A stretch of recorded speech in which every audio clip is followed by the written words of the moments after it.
This meeting is being recorded. Shabbat Shalom. Shabbat Baruch Shalom. Hashem.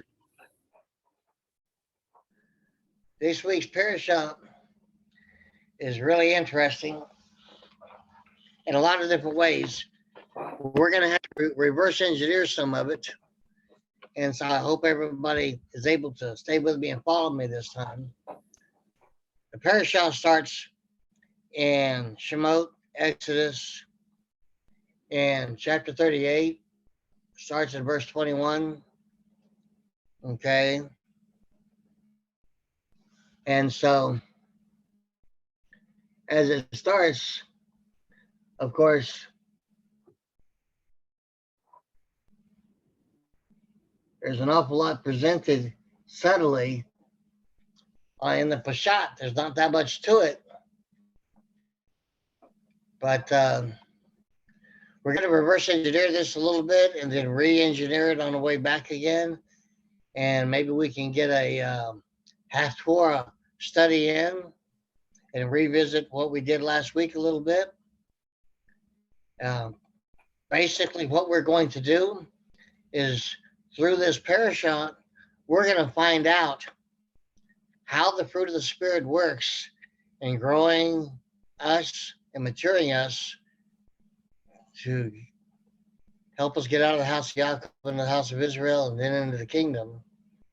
Okay. There's a subtle outline here, and I'd like to bring it out in today's lesson. And so, to begin reverse engineering this, we have to go first to the seventh reading, the seventh aliyah, in Shemot, Exodus, chapter 40, verses 28 to 38.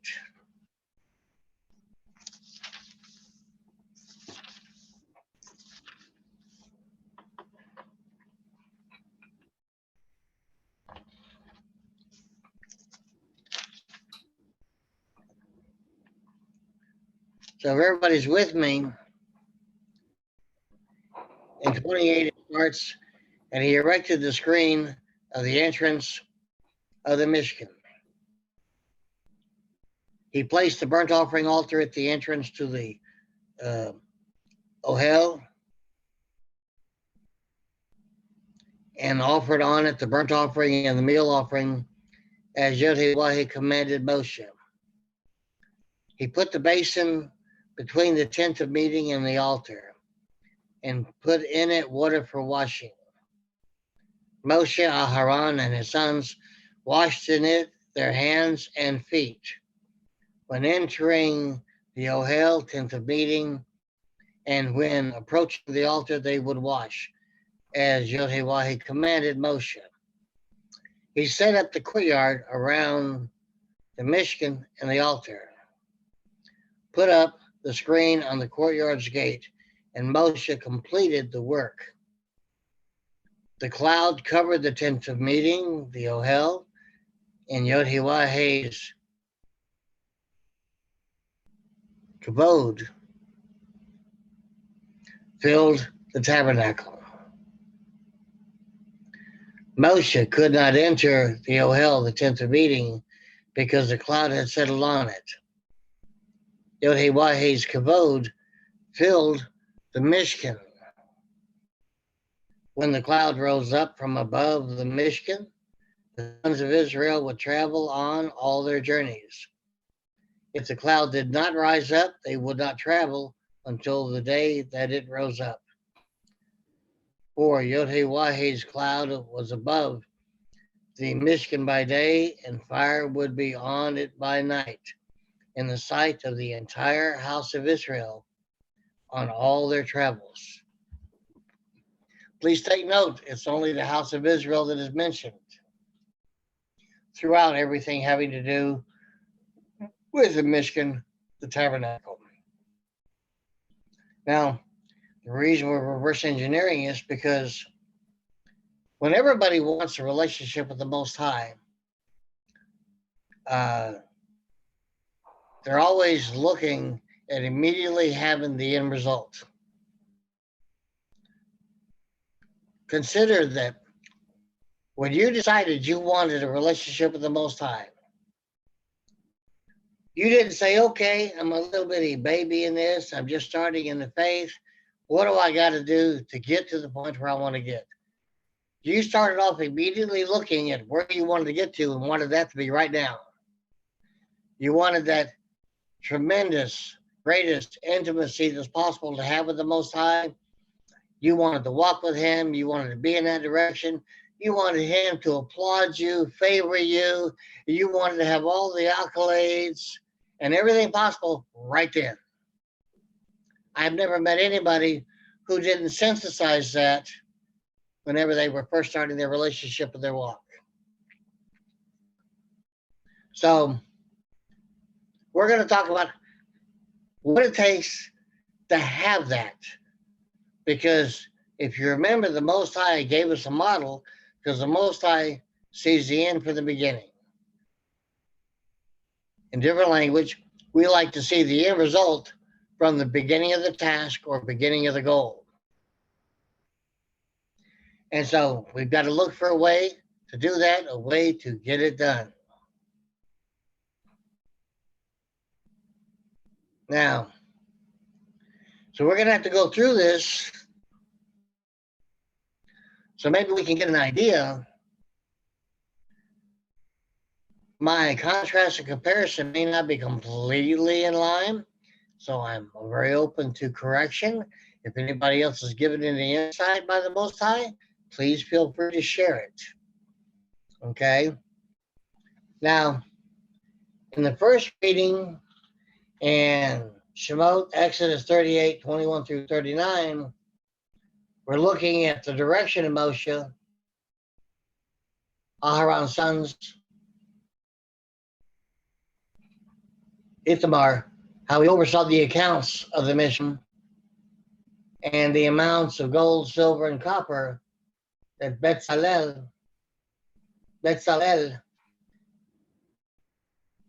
Oholiab, and the co-workers used. The silver, of course, came from the half shekel, a head to each man, 20 years old and older, who was counted in the census. Now, think about this. When we come into the Most High's family, we have to be counted. We have to be able to be identifiable to anybody who looks at the Most High's family that we belong to Him. So somebody's got to be taking account of this. So just as it says here, part of that account is looking, okay, when is this new member of our family, when is this new son of Israel going to be given the half shekel? When are they going to give their offerings? When are they going to give themselves to be used by the Most High? This is the beginning of how we begin our walk with Him. What do I need to do, and how do I do it, and how do I get there? The beginnings of this are with us asking for all the fruits of the Spirit, reproducing in our heart and lives, and it all remains unto the Father. It's extremely interesting to note that not only in John 15 did it state that the fruits of the Spirit would have to remain to honor the Father, which gives us a methodology, a mechanism to honor the Father. But it also states whenever we first see the Most High's attributes, when Moshe is hidden behind a rock, how those attributes are the first mentioned in reality of His fruits of the Spirit. And so from that time on, it's important to note that Moshe, in his writings that he was told to do with Torah, that bring us the writings of Moshe, and the 5 books of Moshe are all based on the relationship that Moshe had with the Most High speaking to him face to face, and the information that was given to him, not discounting at all the information, the 10 words on the tablets, and as well as what was written on the back. And so everything that we're studying is based on the origins of that relationship and how Moshe responded to the call of the Most High. So one of the first questions that we would have to ask ourselves is, in turn, how are we responding to the call of the Most High, now being one of His? How much of our life are we actually giving for that service? How much of our time in the course of a week are we giving for that service? How much of us are we giving in a relationship with Him that He can design and that He can continue to build and structure? Because there is this really common idiomatic expression that is common, particularly with Christians. Oh, He tabernacles with me. And they're taught some fashion or another that He would tabernacle inside of them. On one side, that seems to make the house itself, the body itself, more important than us as a spirit being, a being of light. So I want to bring out the idea again that in Bereshit, in Genesis, in the beginning of the first chapter, He did say He separated the light from darkness, and He called the light day. So it was in the light during the day that the cloud came down and was over them. The light that they called day, the cloud was there. In the hours of darkness, at night, it was pure fire that was there. High enough above the Mishkan, the tabernacle, for all the nations all around the wilderness to be able to see. And for 40 years, they were able to see it. Because once it was given, it never departed. So there was one witness from the Most High by day, light, and one witness given by hours of darkness, night. Are you starting to see the comparison and contrast here? So it was the light in the daytime that was able to illuminate the cloud. In the contrast, it was His fire in the darkness that still illuminated our people to give a witness, again, day or night, to all the people in the nations around them. And that's a good beginning. So do we have a covering from Him by day and a covering from Him by night?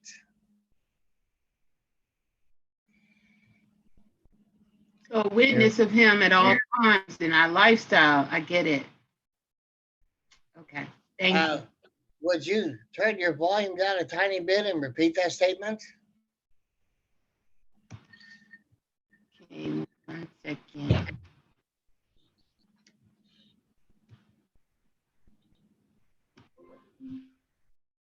So a witness, our lives, again, like you said, He's giving us the format that we're to be adults all the time too, witnesses about our lifestyle, our light of Him, because He's illuminating us if we are obedient with His fruit, with His hand, with the milta, which is His word, His living word.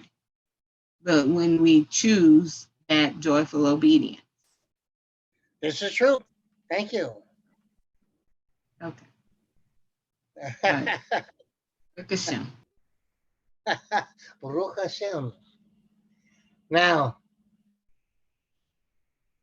in this first reading, it also states a half shekel, a head for each man, 20 years old and older.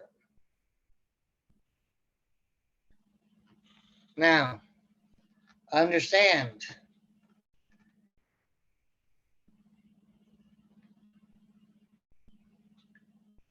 they have to make 20 years old and older. Why? Anybody have an idea?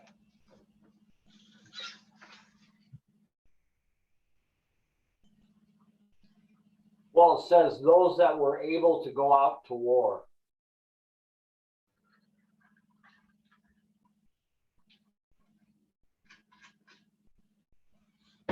That is one of the reasons. Why would that be important?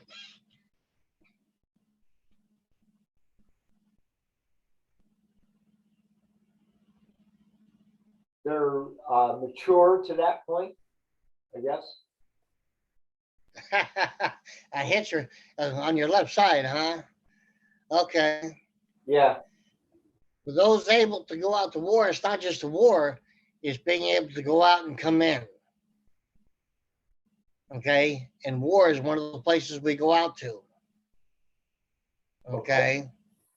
If the Most High sends you on a scouting mission, if they send you foraging, if you have to go out to gather manna on preparation day, whatever it happened to be, okay, you have to be of age to do that. Why is that important for it to be known for 20 years and above? Aside from that, when does a young boy do his bar mitzvah? 13. 13. Yes. And he's considered bar mitzvah, son of the commandments, once he does that, accountable for himself. But from like 13 to 20, what has always been the obligation, the accountability of a son of the commandments? He first has to be taught Torah. He has to go into a secular education, a Torah education, and he also has to choose a profession and be taught the preliminary parts of it. So, 20 years old, they would like to consider this to where he's been taught, he's a son of the commandments, he's got the circumcision, the Brit Milah, the token of the covenant, and he's going to be studying Torah. And so, at 20 years old, a man has made his decision about his commitment to the Most High.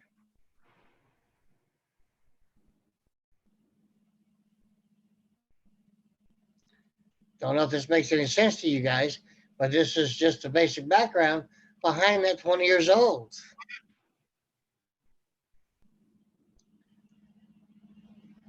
Now, in the second Aliyah,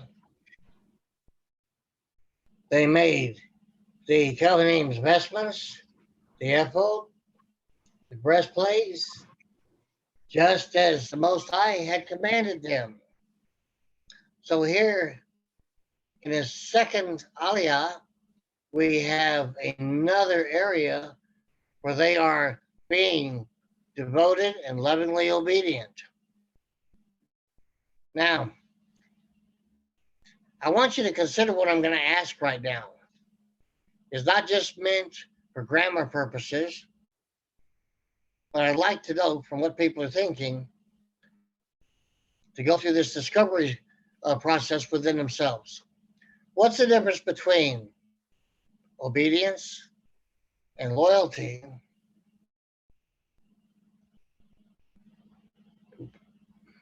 and doing what the Most High has commanded?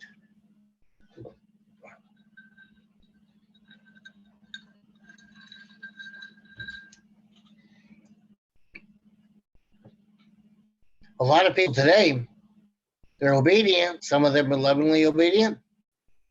Some are obedient out of an obligation. Some are obedient out of loyalty. So, how do we respond to this type of thing?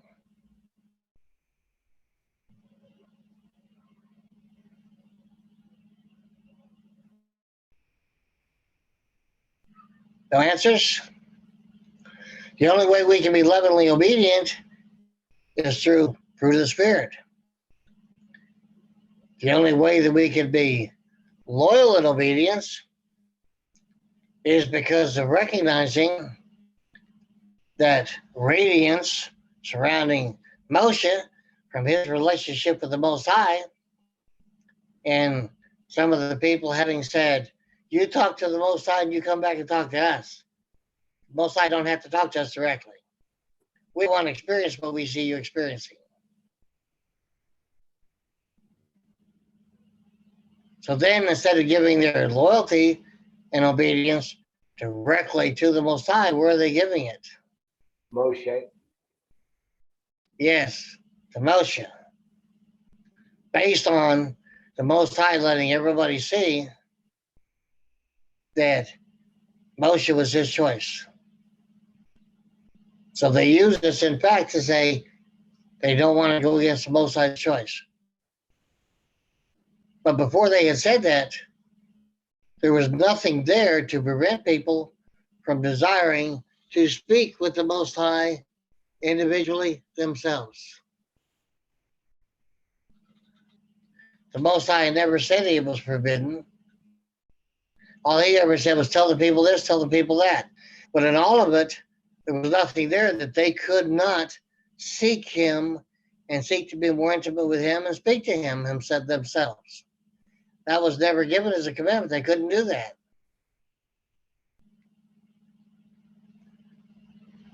This was done by the people themselves. Everybody with me?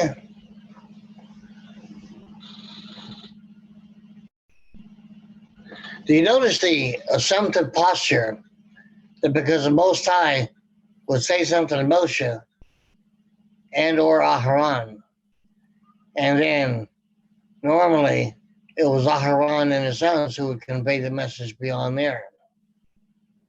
So there were moments where it came directly from Moshe.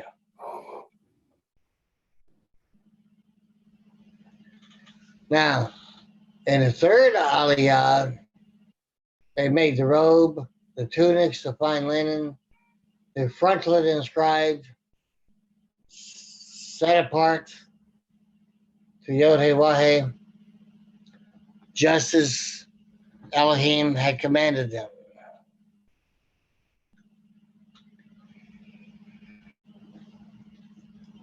Now, with all this in place, it gets interesting as we read on from here in coming parashots, how there was decisiveness sometimes, even with all this in place.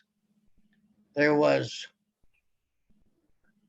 times whenever there was conflict, and they would divide among themselves.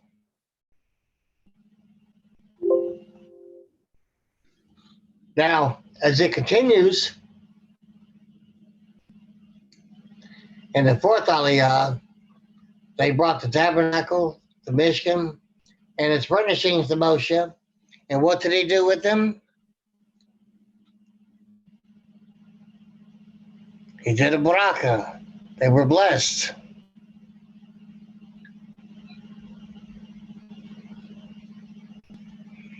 Now, this is a point to where we can relate to of what would be happening to our bodies. It's supposed to be our temple, our tabernacle, by all accounts. So all the people,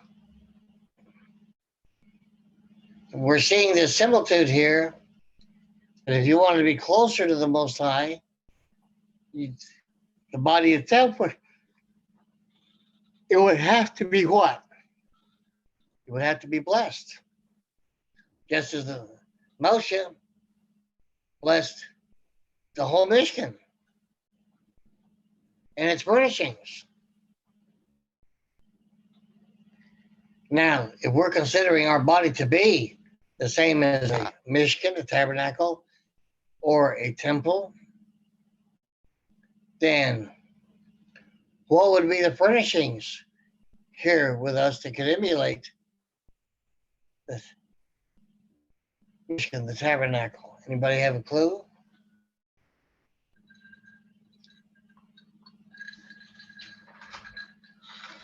Like what we consume and what we wear. I'll think about this for a moment.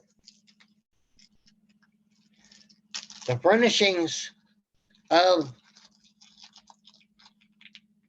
the Michigan all had purpose. Okay.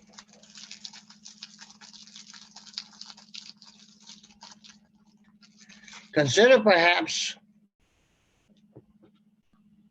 our hearing, our vision, our tactile touch, all of our senses, Okay.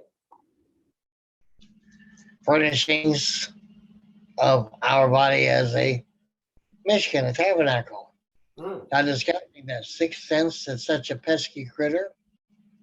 And how we would consider taking care of the furnishings. What else would be a furnishing of this tabernacle? About the heart, all of the organs. Okay.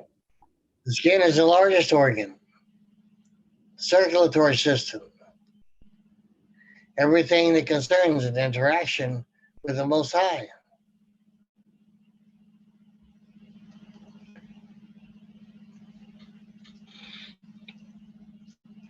Does this make any sense at all? Sure.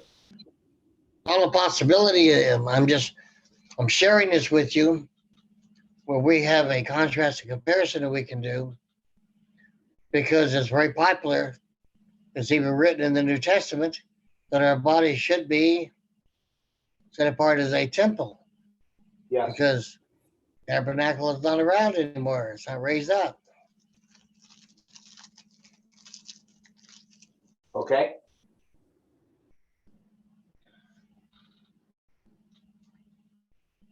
Now,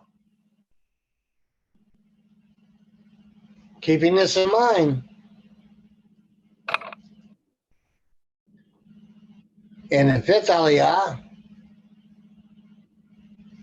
the Most High tells Moshe to go ahead and set it up. And it was done.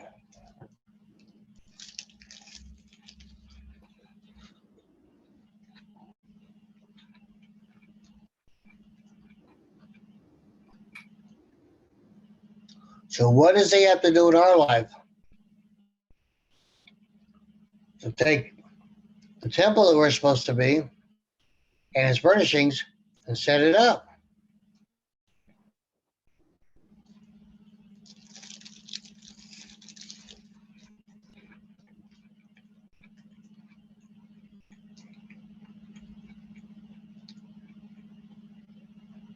He has to outfit it, provide for it, and bless those things. Have them clean and ready for service.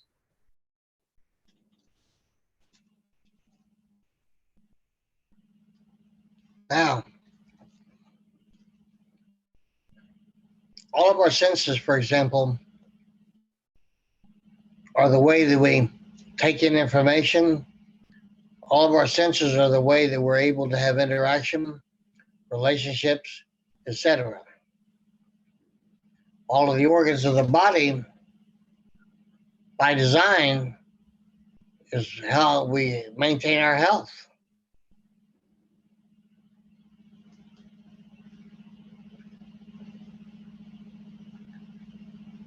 It would take all of that together, and in the daily usage of the organs, the daily use of the senses coming together, would they not in and of themselves have to be set apart individually and altogether, just as Moshe set apart the Mishkan, the tabernacle, and everything within it?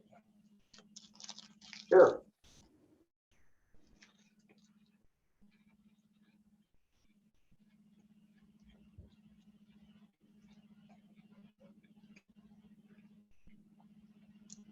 How do we get all of this set apart and done?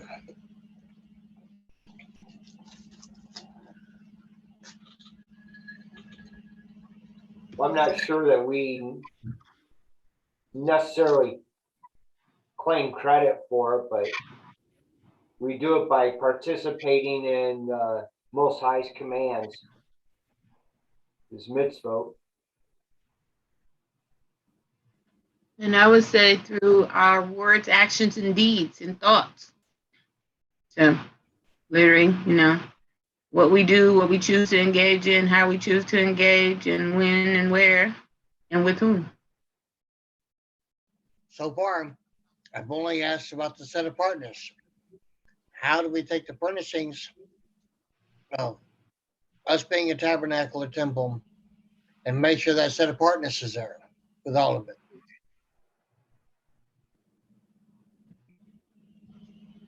By continuing to allow the fruit of the Spirit through our obedience to flow through everything. You didn't say that before. By now. How are we able to do that? It starts with the heart, the lev, by Hold on. How does that start? In John 15, at the bottom of it, at the end of it, Yeshua states that he commands the Spirit to come out from the Father and gives it a direction. Without him doing that, can that Spirit, that Ruach, come to each individual and indwell within? No. Okay, so it has to have a beginning. Oh, knocking at the door. Well, he knocks at our door first. Right. Okay, but we let him in, then that process starts happening, the set apartness. Mechanism of what makes that work. Remember, what we've studied previously is mentioned all over.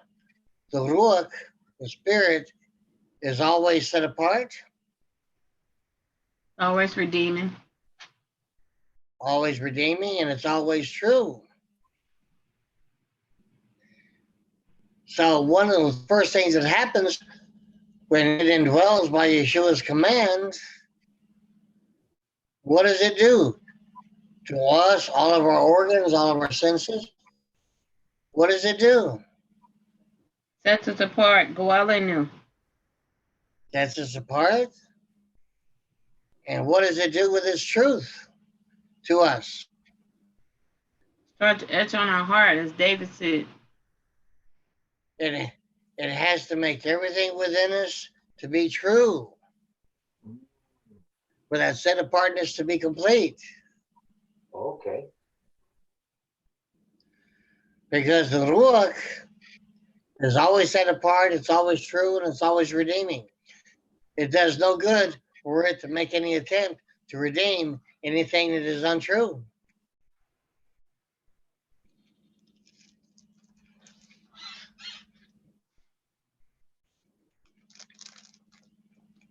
So that's when the numbers 5 and 5, we break faith when we choose things against him.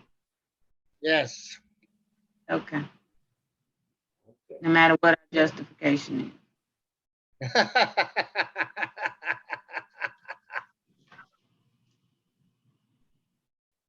Now consider, for the tabernacle, the Mishkan, the Ohel, for it to be a place for people to see it for what it is, for it to be used for what it is, it has to be set apart, it has to be true, it has to be redeeming. It takes all three for their lifestyle witness for it to be there. It not only says for the Mishkan, the tabernacle, but all of its furnishings. Everything there has to be set apart, has to be true, has to be redeeming. All three of these have to be present. And then it can be what? It can receive a bracha.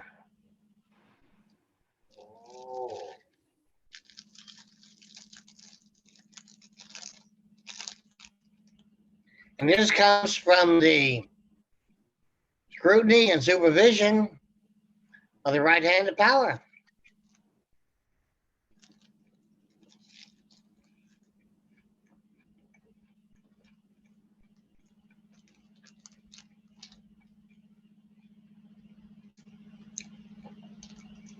looking from the inside out, not from the outside in. So all the effort, all the work people put in to make that outside look good, thinking nobody's going to see the inside, what good are they doing? None.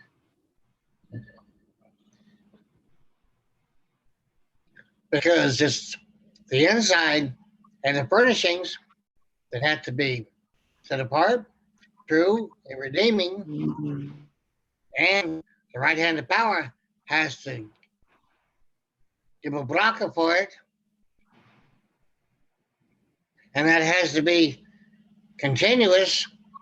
What happens whenever there is whether it's on purpose or by accident or inadvertent, what happens when we sin against each other? What happens to all of that?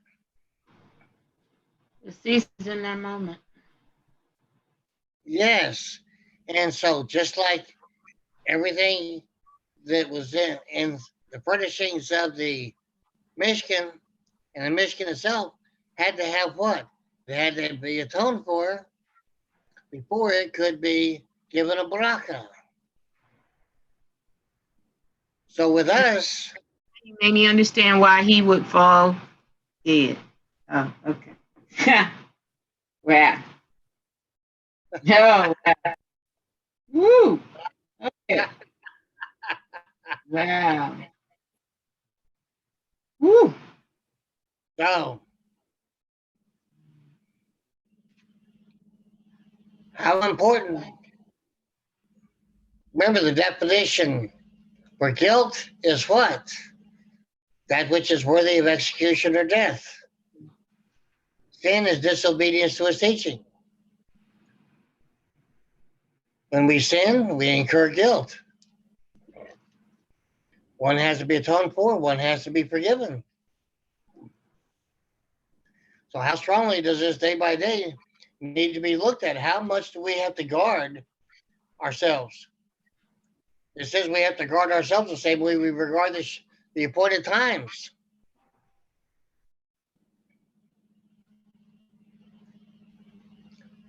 So how important is our witness? Who receives our witness first before anybody else?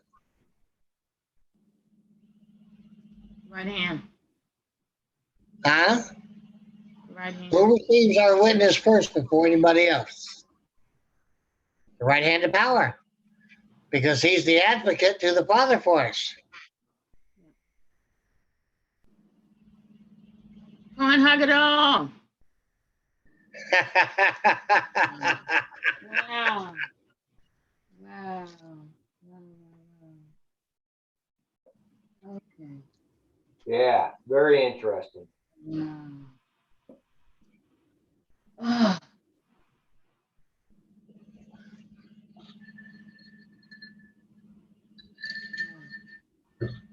Offering system. Oh my. Mm. Which is why it states that those with a glad heart should be giving generously.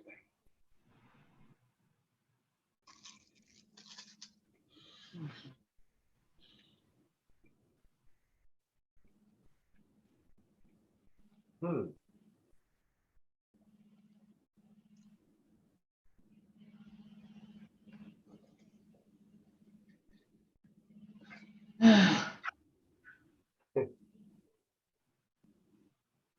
So can we have, in reality, a private life and a public life before the Most High? No such thing. Well, what does that do to the way that society teaches?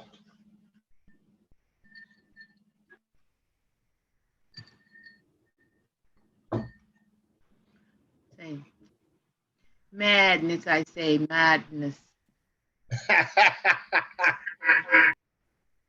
Oh, I got a feedback on that. Do I need to turn my volume down? Now, rather than a private life, what we are taught to do, even in Torah, is to have discretion. And as well as discretion, we're also taught something else.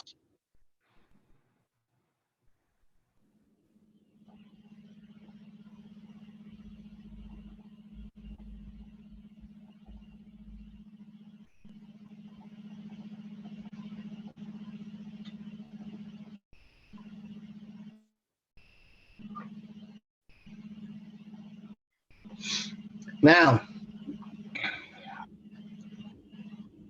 besides discretion, what are we taught to have?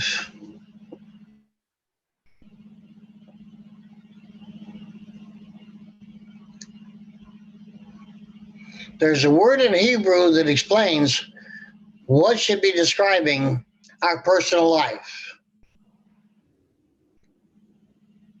Instead of having a personal life that nobody sees, besides discretion, we're supposed to have modesty.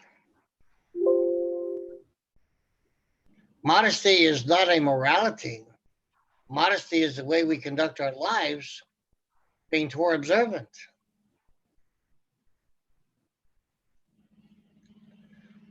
Modesty provides for privacy, intimacy, the rest of it.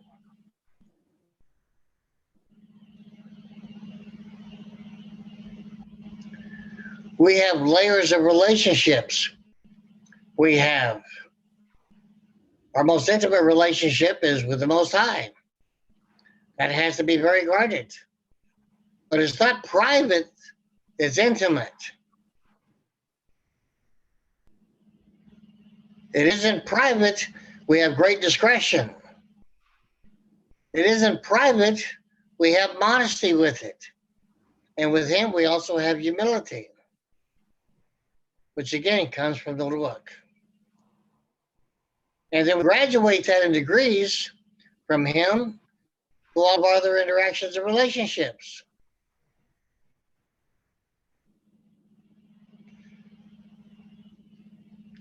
Now, say for example, Michael, I'm going to use you for a teaching point. We have a great relationship, and it's based on several different foundational points. Because there's things that you and I share because of those foundational points, there is an intimacy emotionally, psychologically, intellectually that we share that other people would find it impossible to share with because they don't have those same foundational points in the relationship. It's not that they can't or wouldn't want to, but the foundational basis of that relationship is not there with them. Right. I could say the same for Frankie, for Hannah. There is a foundational relationship that they build with each one of us and build with everybody that is not present with with other people. Okay? So it's something to be cognizant of, to have an understanding of, and be able to think about it throughout the interactions.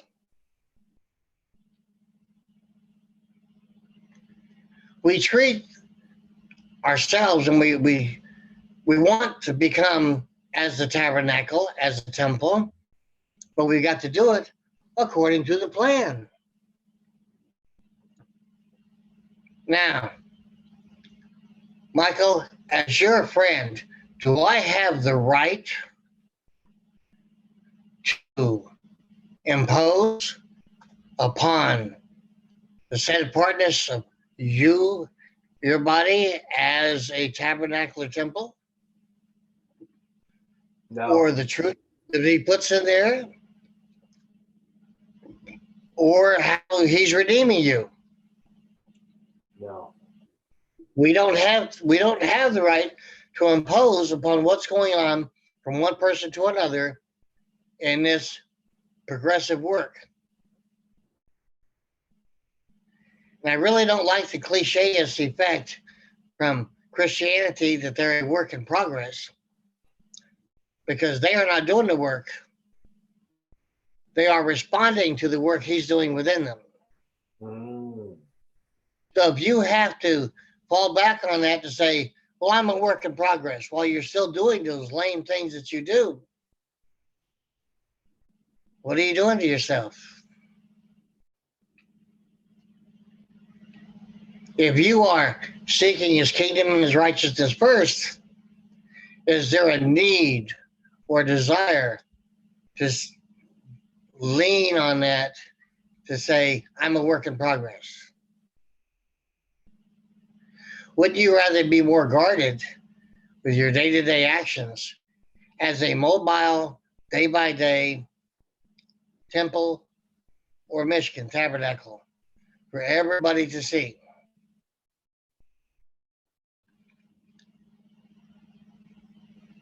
Making any more sense? Where'd you go, honey? You just blacked out on us, huh? No, I hadn't eaten today. So I was trying to fix food. Well, then continue with that incognito effect and get something to eat. How's that? Bevakasha? Now, consider, this is all the beginning of it. It has to be put together. It has to be raised up. It has, each individual part has to be made set apart. It has to be made true, and it has to have that redeeming value. Okay? And then it has to receive a bracha from the right hand of power. And then it has to be maintained in that state, day by day, hour by hour, moment by moment. And he's the only one that can do that. We don't have the capacity to be able to accomplish that. And so the way that we give him permission to do that is by us receiving atonement and forgiveness. Because we have to turn to him, we got to humble ourselves, and we got to do what's necessary within the system that he built for us to receive that atonement and that forgiveness, so that set apartness can be done again, just like the daily service of the Mishkan, the tabernacle, and the temple. And it has to all be true. And it has to have that redeeming quality. Is this making any more sense? And it's all in relationship to Torah observance and our conduct in the appointed times. That was an awfully quick meal. No, I'm stopping right. Now that makes sense too. Why it says in John, I've kept everything by your hand. I've kept everything by your name. Because he goes name. My. Okay. Because he's remember in the Bureke Kohanim, he says that whenever he blesses us, after we receive that blessing from a son of Aharon, that he in turn blesses us and he puts his name on us.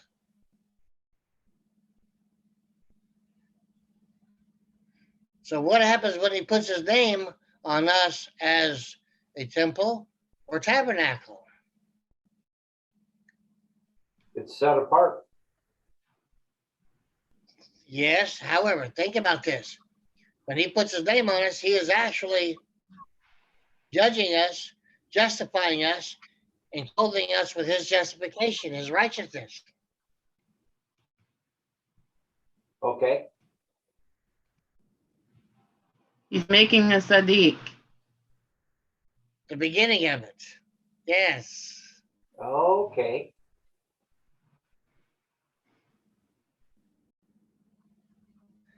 Is this making any more sense? Sure. Now, with that indwelling of the Ruach that the right-handed power commands, understand this. One of the activities of the Ruach is to do what? It's got to keep itself going. How does it do that? It bears its fruit.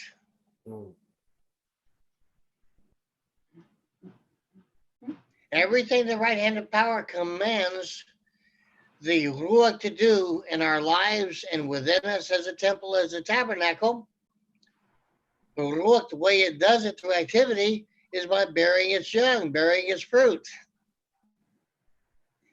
And the fruits of that spirit, they go to work. It is the activity of the fruit of the spirit that grows the fruit of the spirit. And as the activity of the fruit of the spirit grows the fruit of the spirit, it in turn, its activity is working in our lives. So as it grows through its activity in our life, it also starts growing us, because its activity in our life produces changes in thinking, changes in emotion, changes in psychological sentiment, changes in direction of our life, changes in the way that we see, changes in the way that we hear, changes in the way that we interact, both on a discrete and what's that other word for takes the place of being private? Modest. Anybody remember? Modesty. Honest. Say again? Modest. Yes, both discretion and modesty. And that is the clothing of humility as well. Oh.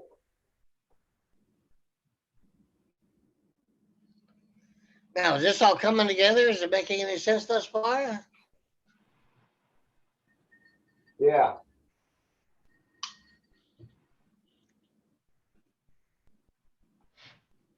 Having a few lights coming on? Now, notice this. In the fifth aliyah, Most High instructs Moshe to set up the tabernacle. Moshe did that. Now, first it says that he set it up. In the sixth aliyah, he actually erected it. You need to understand the difference. In the first 5 aliyahs, everything had to be put in place, the foundation had to be put there, and it had to be done in a set-apart way. It had to be done in a truthful way. It had to be done in a redeeming way, because the Ruach had to be present and involved in the activity for all of it. Okay? And then in the fifth aliyah, he set it up. And then in the sixth aliyah, the first day of the second year of the Exodus, the Shemot, Moshe erected it and its furnishings as he had been commanded to do. He fulfilled that. So first it all has to be set up, and then it has to be erected. So from everything being put in place and going from setting it up to erecting it, it all has to be set apart. It all has to be true. It all has to be redeeming.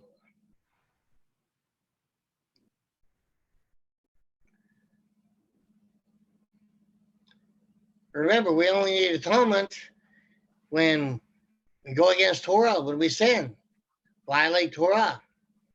And because we violate Torah and that teaching came from the Most High, we break faith with Him. We sin against Him.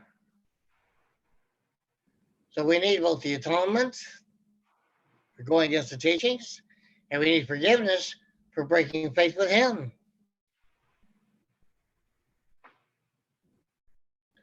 Is this coming together at all? Mm-hmm. How you doing, Hannah? Just writing. I've been telling you guys this for years, week by week, but now you got a better understanding of it. It's got to be set up within us, and then it has to be erected within us. We have to go from the fifth aliyah to the sixth aliyah.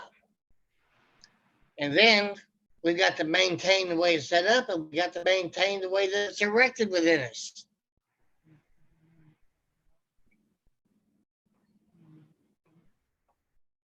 Now, we got to take it a little step farther.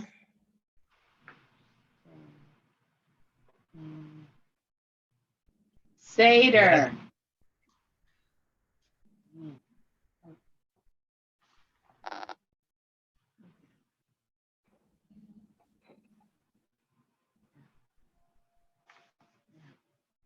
Is for getting your attention finally? Mm-hmm.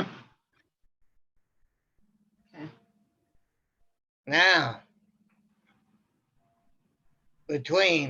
as time goes on, between setting it up and erecting it, there's something that happens whenever we sin against one another and break faith with Him. What is that called? It's only mentioned one time in all of Scripture. Do you remember what that is, Hannah? Time and service. Yes. It's either defined as time in service or time in war, warring against oneself. And the reference book we have for that is in Yeshayahu, Isaiah. Is that in chapter 40? Is it still there in chapter 40? When we speak to the city, the set apart city, Jerusalem, and he says, comfort, comfort my city. You paid twice. Yes. So we pay twice between atonement and forgiveness. How long does it take us to get atonement? How long does it take us to receive forgiveness? That's the time frame. Huh? I didn't ever make that connection that that's the twice, the guilt and the sin. The guilt and the atonement and forgiveness. Mm. Mm. So when we sin and we incur guilt, we have taken the tabernacle within us from being set up, from being erected, back to just being set up.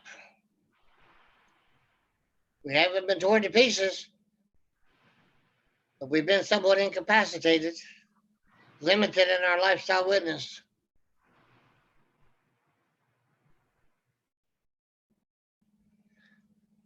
The actual time frame, because we don't have another word to explain it besides time frame, from one moment to the next, the moments that it takes between the time you sin, till the time you're atoned for, and the time you're forgiven.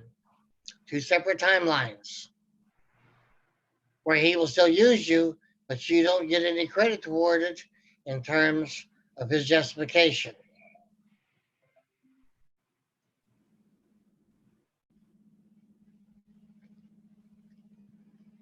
So, Okay, so can you say it again? Time of the sin.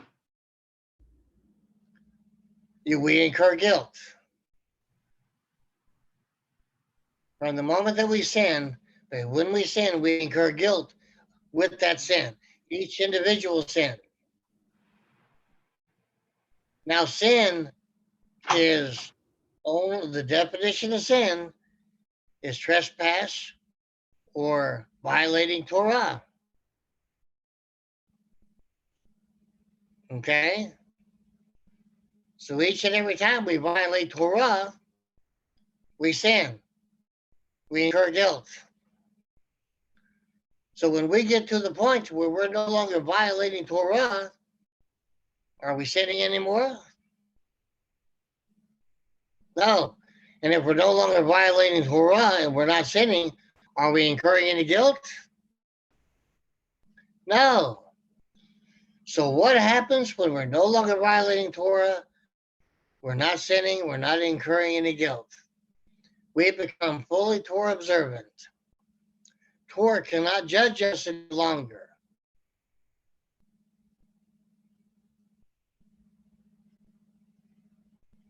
And that activity of the Ruach within us, with all of its fruits of the Spirit, when we become fully Torah observant out of love and joy and peace and kindness and gentleness and all of it, mercy, and we're overflowing with that fruit of the Spirit, then what happens? The cloud and the fire lift, and we're moved from the house of Yaakov to the house of Israel. Remember, Israel means prevailers or overcomers. We have to maintain that tabernacle, that temple that we are. And it always has to be set apart. It has to be true. It has to be redeeming. It can't redeem without the set apartness. It can't redeem without it being true. It can't be true without the set apartness. All three have to be going on at the same time. All three have to be constantly present with all the fruits of the Spirit in activity. So, with this happening, when the cloud would be lifted from the tabernacle, our people would set out. And when the cloud did not lift, we would not set out. When the cloud rested over the tabernacle by day, and fire would appear by night throughout all of Israel's journeys. And we journey through life. So when that cloud lifts and that fire lifts, that's whenever he's working with us. He's giving evidence of the lifestyle witness. It can be seen. And that witness is that we are set apart, we are true with him, and we are being redeemed by him. And that is the lifestyle witness, that if it's happening with us, it can happen with others. And they see evidence of the fruits of the Spirit. They see his love. They see his joy. They see his peace. They see his mercy. They see his compassion. They see the gratitude. They see the kindness. They see the gentleness. They see the long suffering, the patience. They see it working within us, and they can recognize that it's not us, it's him through us. Because it's his fruit of the Spirit through us. It's the presence of his Ruach within us. He is doing a work through us. So it's not that we're not finished yet, we're a work in progress. If that work is not working through us, giving other people a witness, if that work is not working through us, with him taking it in every direction he wants it, are we a work in progress?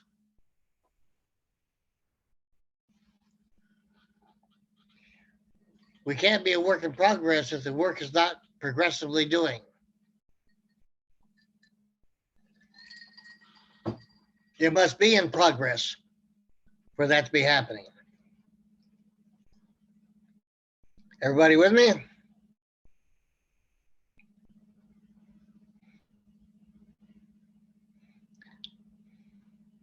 Any questions? Does that give you an overview of this week's parashot thus far? A little bit.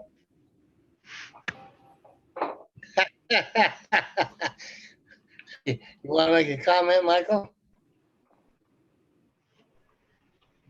Yeah, it's a little bit of understanding. Yes, indeed. I mentioned in a previous study, there's a relationship between the owner of the offering and the relationship between the owner of the offering and the Cohen. There's a relationship between the offering and the owner of the offering. There's a relationship between the offering and the Cohen. There's another relationship between the Cohen and the offering and the Cohen and the owner of the offering. It's all happening through the set apartness of the Ruach, the truth of the Ruach, and the redeeming of the Ruach. There is an interplay in these three relationships. What makes these three relationships possible between the owner, the offering, and the Cohen is that the apartness of the Ruach, the truth of the Ruach, and its redeeming of the Ruach that make all this possible.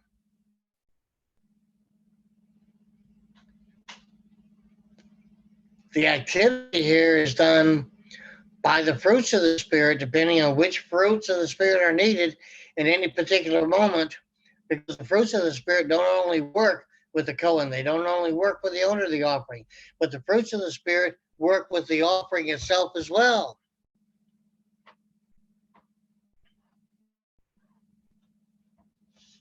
Sure. So If a that's why person, there's the three. Okay. uh-huh, Because they're working in basically harmony. Though ehad again. if the Cohen is set apart and the owner of the offering is found to be acceptable, and the offering is found to be acceptable, then the owner of the offering would have to be set apart to give a set apart offering. The owner of the offering would have to be made to be true in order to give a true offering. The owner of the offering would have to be redeemed in order to give an offering from being redeemed. The Cohen has to receive it as a set apart offering, as a true offering that's been justified, and it having that redeeming quality. Is making any sense?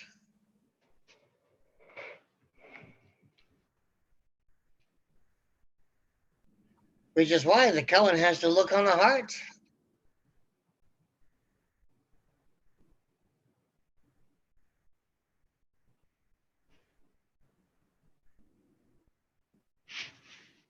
And whether the Cohen Haggadah is from the sons of Aharon or as the right hand of power, it still has to do the same work.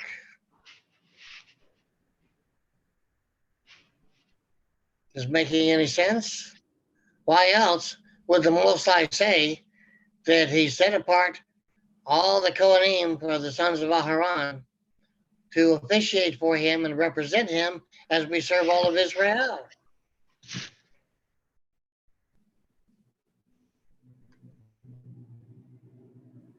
Is this all coming together somewhat now?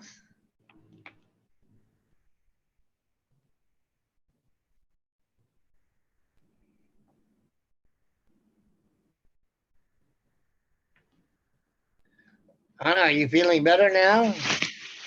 I haven't eaten yet, but it's okay. Oh, spiritual appetite got the better of the other one, huh? That's great. Oh. So, we need that cloud by day and that fire by night. So the Most High will use us in that lifestyle witness. That Baraka has to be governing. The fruit of the Spirit has to be present. We can't have fruit of the Spirit without the presence and activity of the Ruach. Is this making any sense? Yes, indeed. Are you beginning to see just how much the model that we were given from on high of the offering system with the tabernacle, the Mishkan, right now could not have done anything on earth at all if this had not been in place first? Say that one more time, please.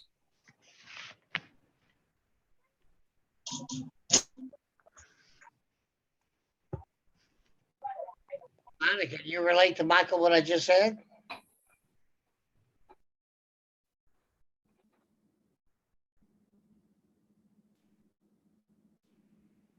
Repetez, por favor, s'il vous plaît. Did you hear what I had just finished saying? I was multitasking at that moment. Oh, Rabbi, we were getting audio from more than one source, so it came across garbled. oh. Maybe it came across garbled for more than one reason. Maybe when it's posted. I was saying that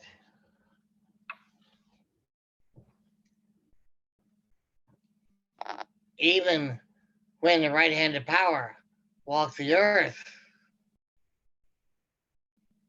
the same thing had to be happening. It was based on the model of the Mishkan, the Tabernacle, and the offering system for it all to work, for him to have any kind of earthly existence in the earthly walk.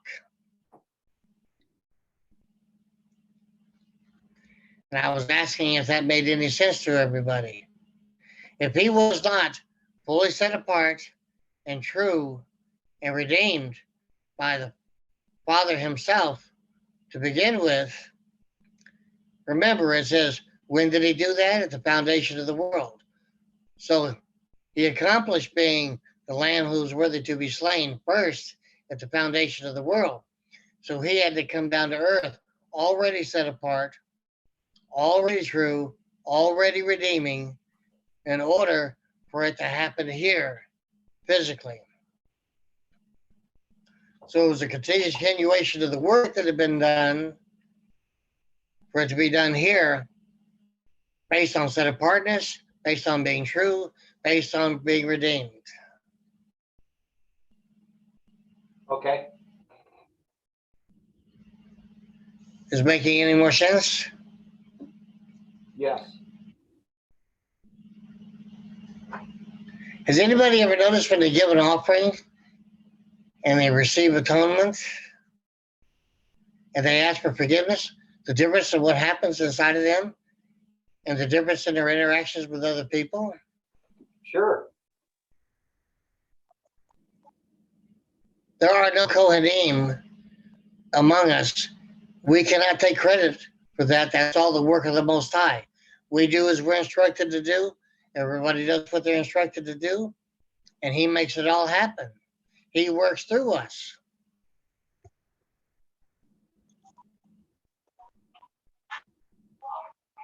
It's coming together, Hannah.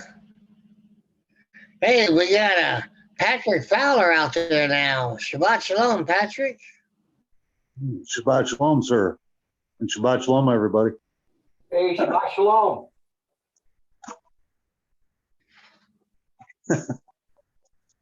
Now, I would like to. Where did that go? How interesting.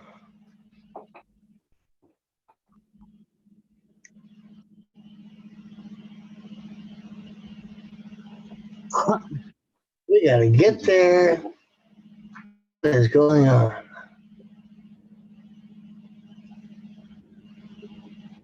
There it is. There it is.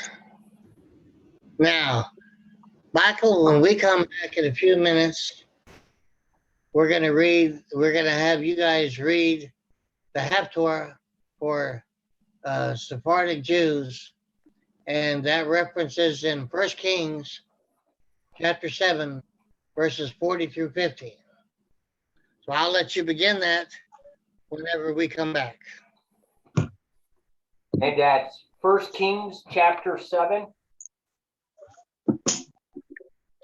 Yes, Tell me the verses again, please. 40 through 50. All right. And if we have any Ashkenazi Jews listening, then theirs would be verses 51 through chapter 8, 21. The reality is, both readings should be together. So I had to pick a little bit indirectly at people. And you want to do that when we come back from break? Yes, sir, please. Sounds good. Okay.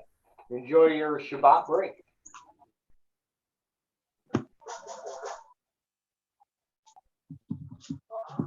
This meeting is being recorded.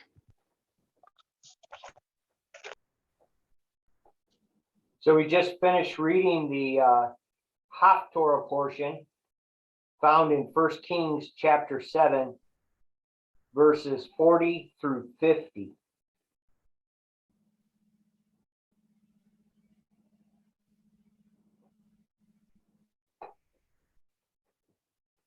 So was that netting part of the covering, Rabbi?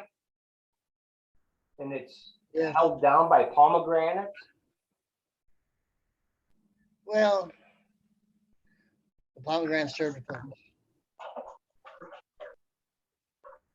Okay. Go ahead and do your reading as you would. Go ahead and do our reading. If you please. I think we just got done. Well, that was the whole thing? Yes, sir. Oh, Okay. I guess we could do the Ashkenazi version, which would be 51 through 821. yeah. Is that what you were indicating? I thought you were going to do them both together. Yeah. Well, let's do that. Okay, so I'll start reading in 1 Kings chapter 7, verse 51, and then I'll move directly into chapter 8. When all the work that King Solomon had done for the temple of Yahweh was completed, Solomon brought that which his father David had sanctified, the silver, the gold, and the articles, and placed them in the treasuries of the temple of Yahweh. Then Solomon gathered together the elders of Israel and all the heads of the tribes, the leaders of the ancestral families of the children of Israel, to King Solomon in Jerusalem, to bring up the ark of the covenant of Yahweh from the city of David, which is Zion. They gathered before King Solomon every man of Israel for the festival of Sukkot in the month of Etham, which is the 7th month. All the elders of Israel came, and the Kohanim bore the ark. They brought up the ark of Yahweh and the tent of meeting, and all the sacred vessels that were in the tent. The Kohanim and the Levites brought them up. King Solomon and the entire assembly of Israel that had assembled with him were with him before the ark, offering sheep and cattle, too abundant to be numbered or counted.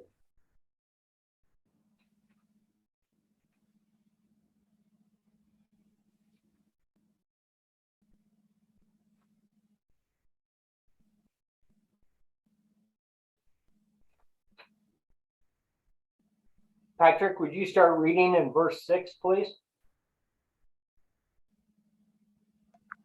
Yes, sir.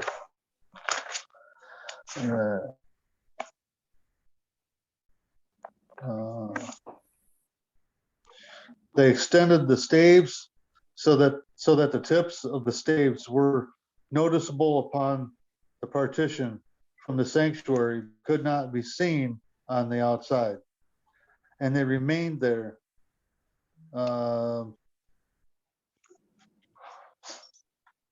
to this very day. Nothing was in the ark but the 2 stone tablets of Moshe that Moshe placed there in Horeb, by which Yahweh covenanted with the children of Israel when they left the land of Egypt.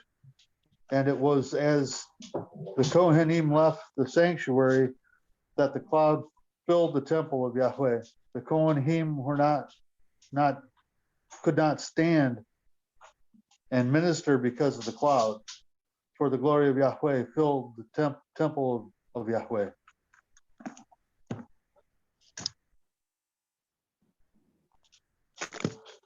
You can keep going if you want. Oh, okay. Then Solomon said, Yahweh said that he would dwell in a thick cloud.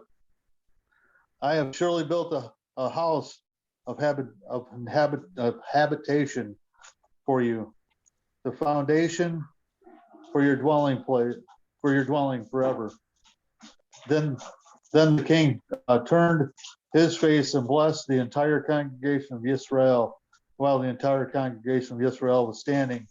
He then said, Blessed is Yahweh Elohim of Israel, who spoke with his word to my father David, and fulfilled with his power, saying, and yeah, fulfilled with his power, saying, from the day when I took my people Israel out of Egypt, I did not choose a city from them among all the tribes of Israel in which to build a temple where my name would be. But I chose David to rule over my people Israel. How far you want me to go? If you'd like, we're going to read through verse 21. Oh, okay. All right. It was in the heart of my father David to build a temple for the sake of the name of Yahweh, Elohim of Israel. But Yahweh said to my father David, inasmuch as I have been in your heart to build a temple for my name, wait a minute. For my name, you have, hold on. You have done well by having this in your heart. You, however, shall not build the temple. Rather, your son, who will emerge from your loins, he will build the temple for my name. Now Yahweh has fulfilled his word that he has spoken. For I have risen in place of my father David. And as I sit on the throne of Israel, as Yahweh spoke, and I have built the temple for the name of Yahweh, Elohim of Israel, and I have set there a place for the ark, wherein is the covenant of Yahweh, which he made with our forefathers when he took them out of the land of Egypt. Baruch Hashem. Thank you, Patrick. Baruch Hashem. You're welcome.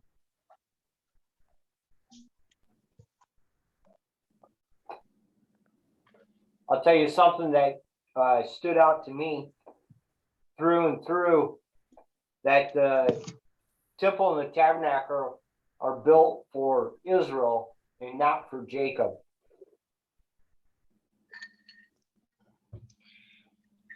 Yeah, I'm glad you picked that out. Okay. I can see that. Now, well, there's a Frankie out there too, huh? Shabbat shalom. Shabbat shalom, everyone. Gotcha. Now, Hannah, did you pinpoint where those disciplines are at? Yes. Where are they at? That's Deuteronomy 26. The disciplines or the curses? 28. You sure that's not the curses? Okay, hold on, let me go. 1 second. I thought I read it. I did go to it. 26.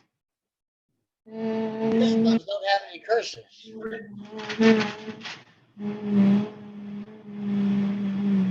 Okay, so if you listen closely, those are the blessings, and then the curses come next. Oh, you said the disciplines. Oh, if you will not observe, okay, it is 28. Devarim. Mm-hmm. How we gonna go Hold back on. to Exodus Numbers? Wait a minute. Okay, those are the curses. Give me. Yep, those are the curses. Hold on, wait a minute. This one, Numbers 14. Exodus 34. Hold on 1 second. Un momento. I had curses. I thought I got it right.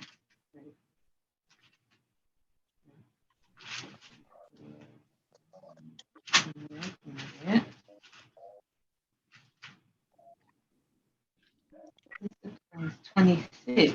Hmm.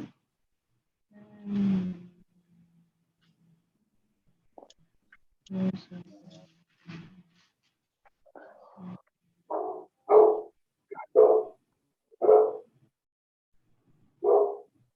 that's still curses. That's blessings. No, it's still curses. Wait a minute. How about Vayikra? Numbers 14. No. How about chapter 26? 26.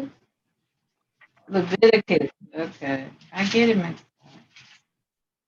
up. Hold on. 26. Hold on 1 second. Oh, yep.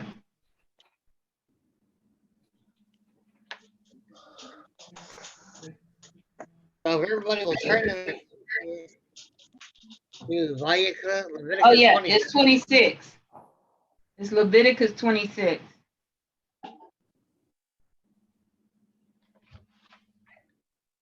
I would give Shalom, and I would turn to you and make you there. And it starts at 26 and 14. I wrote it wrong. That may be a little correct. It's 26 and 14. Well, to make the passage, we gotta start in verse 3. Starting 3 instead of 14? Yes, and you'll see why. Okay. Actually, we need to start in verse 2. Okay. 1 second. I got it right. Now, Michael, Yes, sir. this passage is a long passage in this chapter. Most of the time it's referred to as the disciplines. The similar passage in Devarim is often referred to as the curses. There's a big difference.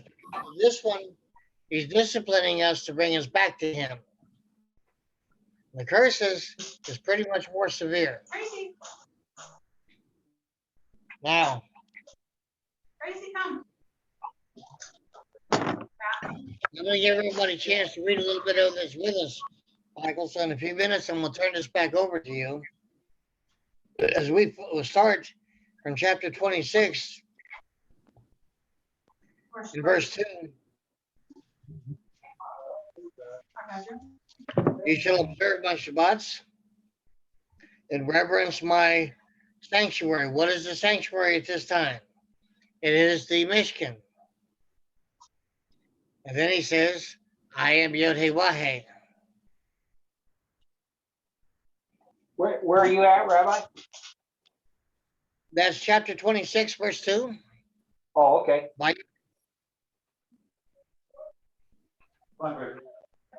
In verse 3, if you follow my statutes and you observe my commandments and fulfill them, I will grant your rains in their season, the land will give its produce. Do you notice where it says the land will give its produce and the tree of the field will give its fruit? They are completely obedient to the Most High's word. Oh. In verse 5, threshing will overtake the grape harvest, and the grape harvest will overtake the sowing season. So when they're overlapped, there is a rhythm and a flow that is unceasing. You will eat your bread to satisfaction and live securely in your land. I will grant peace, shalom in the land, and you will go to sleep without any anxiety. I will banish wild animals from the land, and no sword will pass through your land. You will chase your enemies, and they will fall before you by the sword. 5 of you will chase 100, 100 of you will chase 10,000. Your enemies will fall before you by the sword. Now, Michael, if you'll start reading, this continues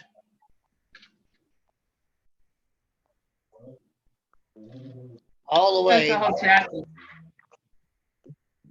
So you can read a few and then pass it around.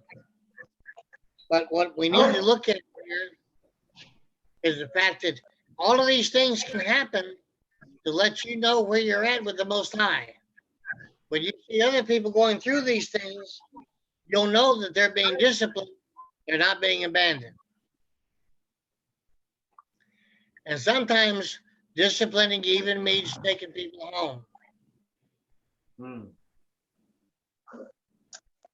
So start reading there, please, Okay. and everybody can have a look at how far he's willing to go to get our attention and bring us back to him. I'm going to start in verse 9. I will turn my attention to you. I will make you fruitful and increase you, and I will establish my covenant with you. You will eat very old grain and remove the old to make way for the new. I will place my sanctuary among you, and my spirit will not reject you. I will walk among you. I will be Elohim unto you, and you will be a people unto me. I am Yahweh, your Elohim, who took you out of the land of Egypt from being their slaves. And I broke the staves of your yoke and led you erect. Who'd like to start reading in verse 14?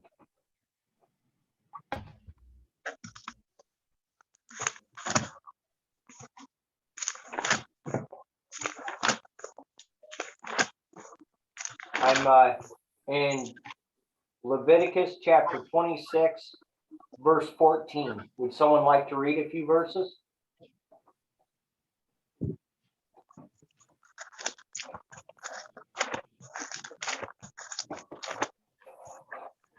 Anybody? Do you want me to Did you help? say Leviticus volunteer? 14? Yeah, 26:14. Oh, 26:14. Yes, sir. All right.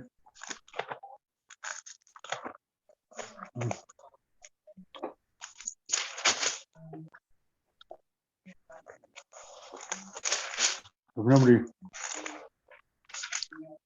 let's see.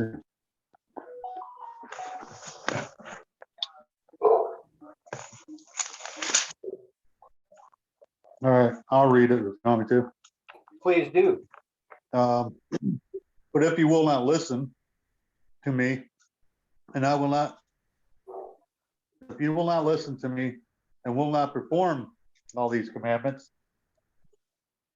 if you consider my decrees loathsome, and if your being rejects my ordinances, so as not to perform all my commandments, so that you will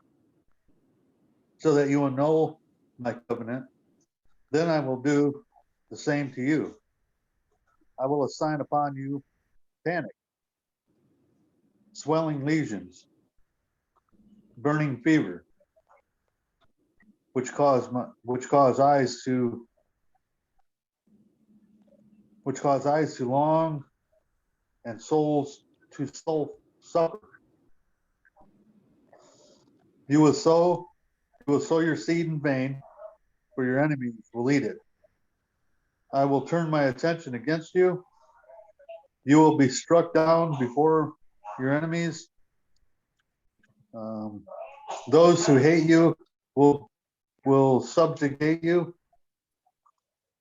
You will You will flee with no one to pursue, you. If despite this you do not heed me, then I shall punish you further, 7 ways for your sins, and I will break the pride of your might. I will make your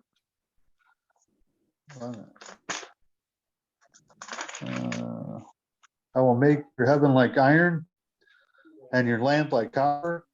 Your strength will be spent in vain. Your land will not give its produce, and the trees of the land will not give its fruit. If you behave casually with me and refuse to heed me, then I will lay a further blow upon you, and 7 ways like your sins. I will incite the wildlife further blow upon you. I think I read that wrong. Then I will lay a further blow upon you, 7 ways like your sins. I will incite the wildlife of the field against you, and it will leave you benefit of your children, decimate your livestock, and diminish you, and your roads will become desolate. If despite these you will not be chastised toward me, and you behave casually with me, then I too will behave toward you with casualness, and I will strike you, even I, 7 ways for your sins. I will bring upon you a sword, avenging the vengeance of the covenant.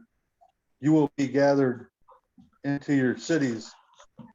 I will send a pestilence among you, and you will be delivered into the hand of your enemy. When I break for you the staff of bread, 10 women will bake your bread in one oven, and they will bring you back your bread by weight. You will eat and not be sated.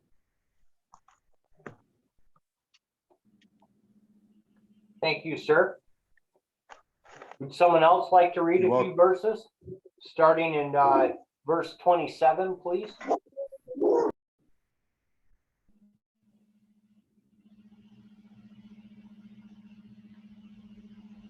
Anybody?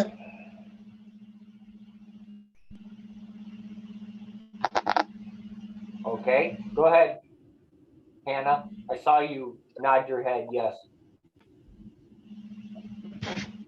We're in verse 27 of chapter 26. If, despite this, you do not listen to me and you follow me indifferently, I will treat you indifferently in fury. I will chastise you 7-fold for your sins. You will eat the flesh of your sons and eat the flesh of your daughters. I will demolish your high places, cut down your sun images, put your corpses on the corpses of your idols, and my spirit will loathe you. I will turn cities into ruins and make your sanctuaries desolate. I will not smell your pleasing aromas. Myself will make the land so desolate that it will be so desolate of your enemies who inhabit it. I will scatter you among the nations and unsheath the sword after you. Your land will be desolate and your cities will be in ruins.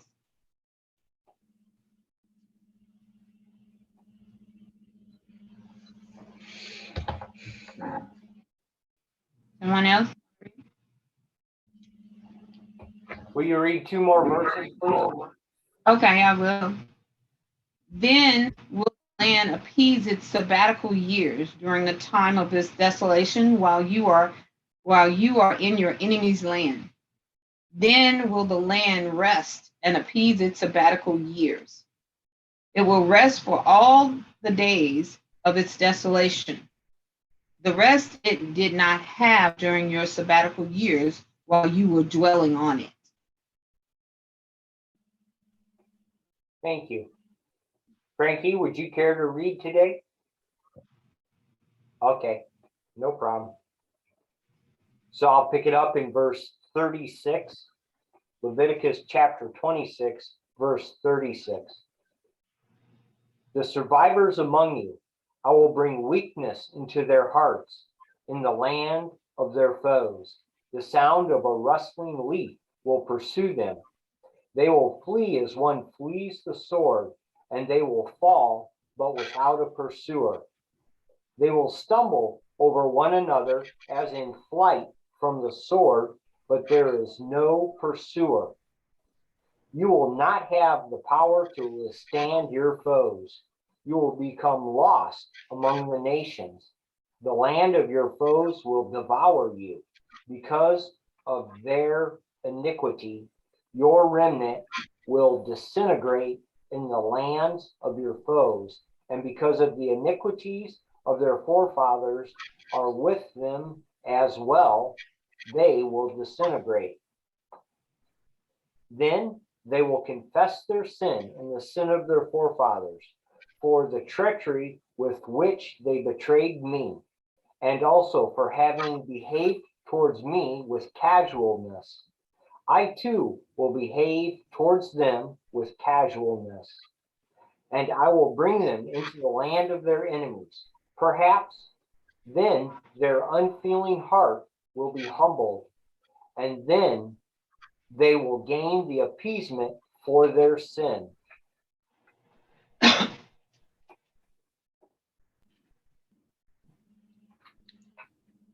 Patrick, you want to read another little portion? Starting in verse 42.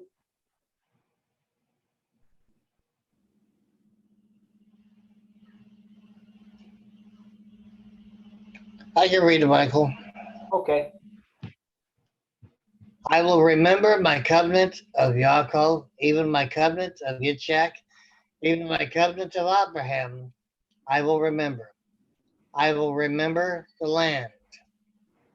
What does remember mean in Hebrew? Speak on behalf. Yeah. The land will be forsaken by them and appeased in sabbatical years while it is desolate from them. And they will gain appeasement for their iniquities, in reprisal and in retribution for them having rejected my judgments, and because their soul despised my statutes. But even so, while they are in their enemy's land, I will not reject them, and I will not loathe them to exterminate them, to break my covenant with them. This is the important part. He's not going to exterminate us or fully break it. He's not going to break his covenant with us. So he can do all of these things and still not break his covenant. For I am Yod-Heh-Wah-Heh, their Elohim. I will remember for their sakes the merit of their forefathers' covenant, whom I brought out from the land of Egypt in the sight of the nations to be their Elohim. I am Yod-Heh-Wah-Heh. These are the statutes, the judicial decisions, and the teachings that Yod-Heh-Wah-Heh set between himself and the sons of Israel on Har Sinai through Moshe. These disciplines become very instrumental in being able to see where we're at before the Most High. You have to take note that he's not breaking his covenant here. And several times over in the course of the readings here, he says he's going to do it 7 times over. 7ing is still a form of sealing you in covenant. So the whole point of these disciplines can go as many generations, but the point of them is to do what? Bring you back into right standing, and your whole family line. Now, don't think that it's easy for any one generation to endure all of this, because there's many things that it speaks of here that would cause people to just pass away. So we're talking generation after generation. How long does it take for you to come back around? Now, this is pretty rough stuff. This is pretty rough stuff.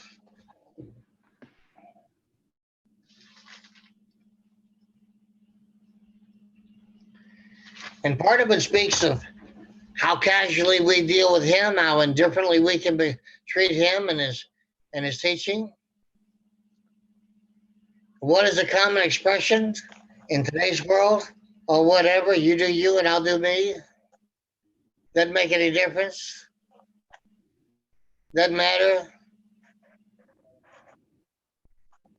A lot of ways to express the indifference is there, and that's what he's talking about.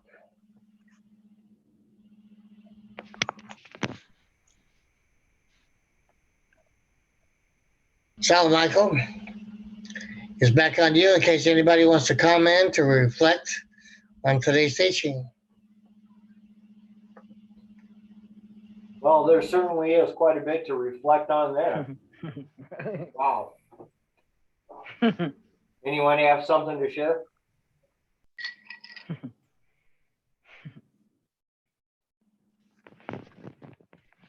It's interesting the number you come up with if you add all those sevens together. Or you multiply those sevens.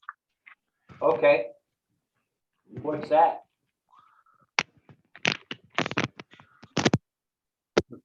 If you multiply those sevens, it's like 24,700 and some.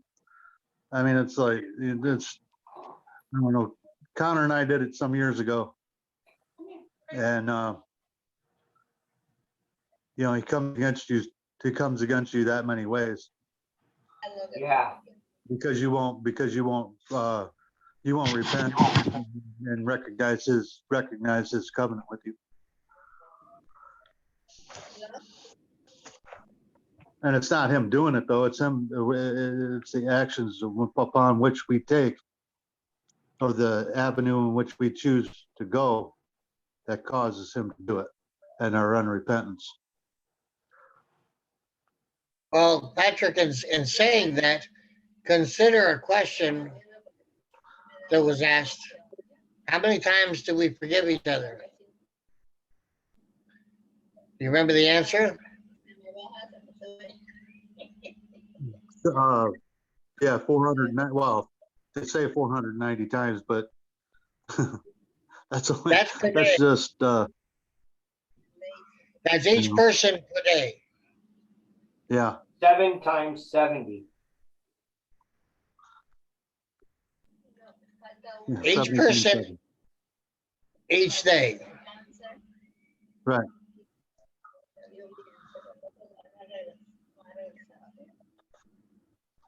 So in order for you to be able to have to be in a perspective and a frame of mind, a mindset, and what your heart feels, to be able to forgive people, each individual person, 490 times each day.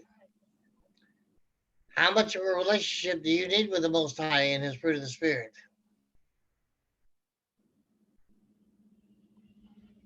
You need all of it. You couldn't forgive somebody that many times without it. There's no way. Sometimes it's hard enough for some people. Well, I'll say sometimes it's even hard enough for some people to do it once. That's true. And you still have 489 more times. That's it. It's number 491. Well, even in the end of all the disciplines, he says he wasn't going to exterminate us all. He was going to remember the covenant. So that lets you know that some people are going to pass in this. But yet still, they're still not being correct. Hey, Yeah. we have a creator that's Hesed. So if you go to the curses of Devarim where she started, you're going to find where he really gets it out there. Mm-hmm. And that's a lot worse than what we did, what's been discussed here in this passage. But this is meant to let you know how far he'll go to get your family line's attention. Or how far we make him go. Yeah, By how stubborn we can be. right. How hard-headed. How much you can desire your own way. Oh, I think yeah. To say he even says, if you would repent and turn back to me, I'll turn back to you. Uh-huh. So how much is it going to take? Go ahead, Until you get Michael. on your knees. Sometimes it takes quite a bit. Yeah. Como pasa que están pagando más, mucho ya no le quieren pagar a la gente vieja. What do you think, Frankie? Okay. A big struggle for me. So, something to take a lot of thought into. Ellos están tratando de dar menos a la gente. Well, what a funny. Personally. Nobody's pointing a finger at anybody. I know. I'm just saying, I know. But I'm just saying it made me really think about how serious it is to forgive, to genuinely forgive for, an offense. Yes. Forgiveness is one of the fruits of the Spirit from him.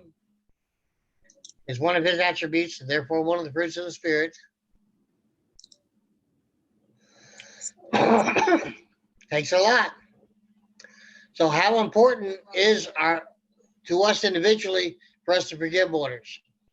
Where is that in our relationship with him for us to forgive others?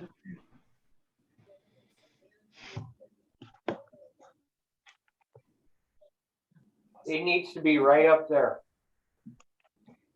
Yes, it takes love to forgive. It takes joy in your heart to forgive. It takes mercy in your heart to forgive. It takes compassion to forgive. It takes humility to forgive. It takes kindness to forgive. It takes peace to forgive. It takes all the different fruits of the spirits for your heart to be comforted enough, have enough joy, enough peace for you to be very relaxed and comfortable forgiving without a second thought. And it takes a lot of confidence and trust in the Most High that I can forgive this person and know that the Most High has still got my back. Even when we forgive so many times, he orders our footsteps. He goes out before us. He prepares our way. He fights those battles that make it easy to forgive.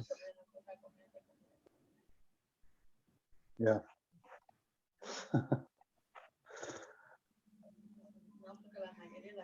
But this perspective is completely diametrically opposite of what world systems and culture teach.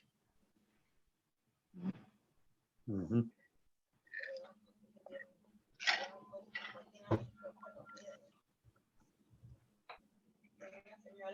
Oh, when you finish recording, again, to you a minute, Michael. Okay. Vengeance is mine, is what he has said. Not up to us. We forgive and let it go. Let him take care of that.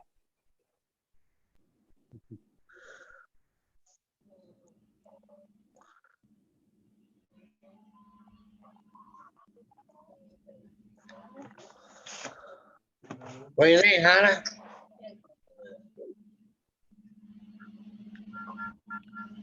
Okay, take care now. Bye. I had to literally come to it myself in my heart. Say that, and this was an incident that happened in the last 2 years, and he had to take my breath before I realized that he meant what he said with me when he put me on a path. And I had refused, I'm honest, to bend. I was being stubborn. I was like, well, that's just the way it is. Some things, some people do, well, they made a choice and I'm going to make a choice, and I was standing the ground that I didn't realize I was putting myself in the hands of the one that had created me and told him I'm going to do it my way. And he was like, well, okay, you are. Let me show you what I can do. And he had to take me to that point to now realize that I don't get to make those calls. I never was in charge. I thought I was, but now I know I'm not. And he keeps showing me consistently, do it my way, or it doesn't turn out the way you think it's going to turn out. Yeah. And he's shown me, and I just thank him for not taking my breath. Some people, he did go ahead and just take them home. He let me live.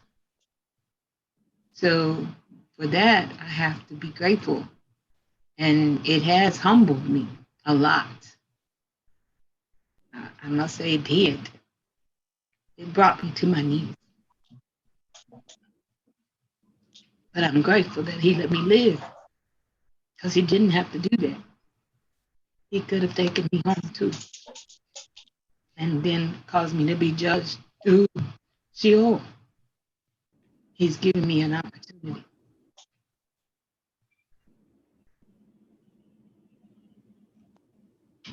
And that's why I say Baruch Hashem a lot. I know blessing his name is the only way my heart is going to change.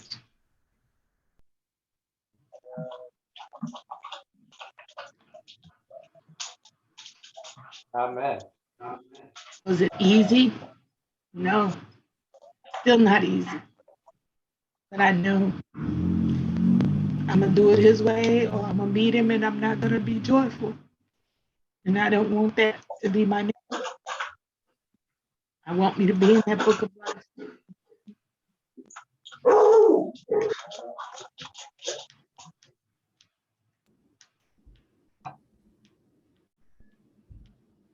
And I just praised him today, because it has been, I say, a couple of weeks that he hadn't talked to me to make the connections with Torah. And this week he did. And I was like, thank you. Thank you for letting my heart see. And that made me grateful today.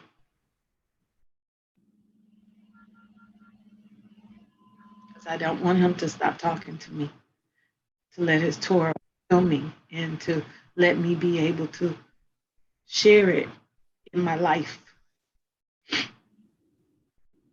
And I shared with Frankie this week, I have 3 autistic children in my classroom. I have learned over time that they have a part of him that most of the world will call dumb and ignorant, not realizing they're closer to him than we will ever be, just by the gift he gave them. And one of them is a sensory. I mean, he has to touch, and everybody else is put off by it. All the teachers, they're giving him, trying to train him not to do that. And I realized that was when he started to touch me. I was like, wow, Father, he's comfortable enough. He sees you enough to want to touch me. He comes and he will just literally take my arm and he's just there. He's just touching. And I say, thank you, Father. That lets me know my heart is in the right place, because he wouldn't touch me otherwise. And the other day, in front of I had an administrator that is Jewish, but he's not walking as such. He was born that way. And he has refused. He even eats pork. And he jokes about it. And I'm just like, wow. And he teased me, you're a better Jew than me. And I was like, ooh, okay. You really want to say that, Terrell? So, and as we walked past him, the child put up his hand and touched me and said, Miss Scully, I love you. And autistic children, it takes a while for them to build trust and faith in people because people do so much ugly and unkindness. That's true. I know something about that. So the father's affirming himself with these children. With me, I can see myself on any given day in how we interact. I'm in place or I'm not in place.